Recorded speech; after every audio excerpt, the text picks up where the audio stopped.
Bien, bonjour à tous. Vidéo explicative sur l'activité qui parle des variations génétiques et de la sélection naturelle. Première information, il faut comprendre qu'une théorie, ce n'est pas la même chose dans le langage de tous les jours et dans le langage scientifique. Ici, on a bien à l'idée que la théorie, c'est un ensemble cohérent d'explications, de notions ou d'idées sur un sujet précis, pouvant inclure des lois et des hypothèses. Alors que dans le langage courant, on a tendance à dire qu'une théorie, c'est une hypothèse, avec la fameuse expression oui, bah, en théorie. Darwin a utilisé les étapes de la démarche scientifique en ce qui concerne la formulation d'un problème. Qu'a observé Darwin? Le document 2 nous explique que, dans un premier temps, Darwin a observé des similitudes au sein d'espèces différentes de pinsons au niveau des îles Galapagos. Et dans le document 3, la deuxième étape de Darwin a été d'observer des différences au sein d'une même espèce, cette fois-ci en Angleterre, des différences entre les pigeons, donc, qui sont tous de la même espèce. La formulation d'hypothèse, ça va être comment on explique ce problème, ces observations. Dans le document 1, la formulation d'hypothèse correspond à la théorie justement de la sélection naturelle. Les caractères avantageux sont plus fréquents chez les descendants d'une population. C'est ce qu'on voit avec le vocabulaire de la page 305. Quelles sont les expériences qui ont été faites pour aboutir à cette théorie?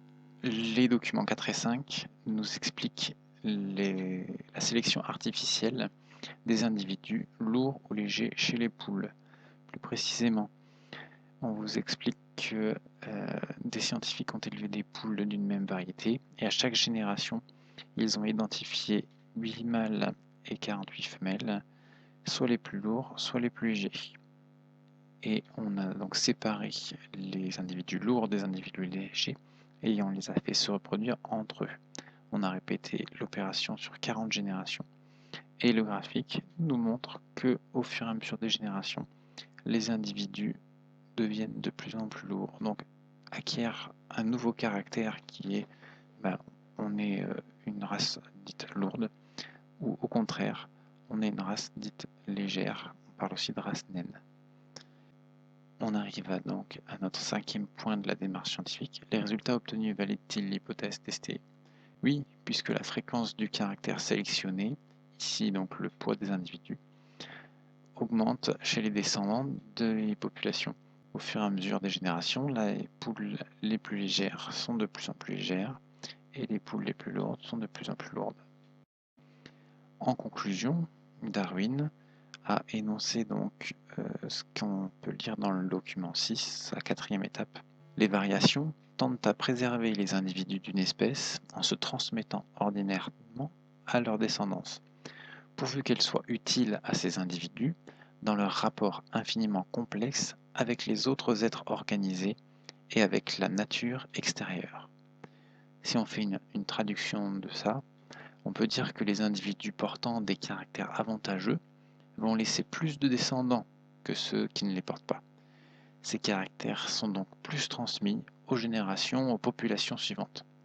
Ce côté avantageux s'explique par les relations avec l'environnement des individus au sens large, c'est-à-dire les individus avec les autres individus de la même espèce, avec les autres espèces et avec leur milieu de vie, c'est-à-dire tout ce qui compose le milieu de vie, la température, l'hygrométrie, etc. Notre dernière étape de la démarche scientifique de résolution, c'est de formuler un nouveau problème. Ici, on peut se poser la question de comment s'effectue la sélection des caractères avantageux, et c'est ce qu'on verra dans la prochaine activité.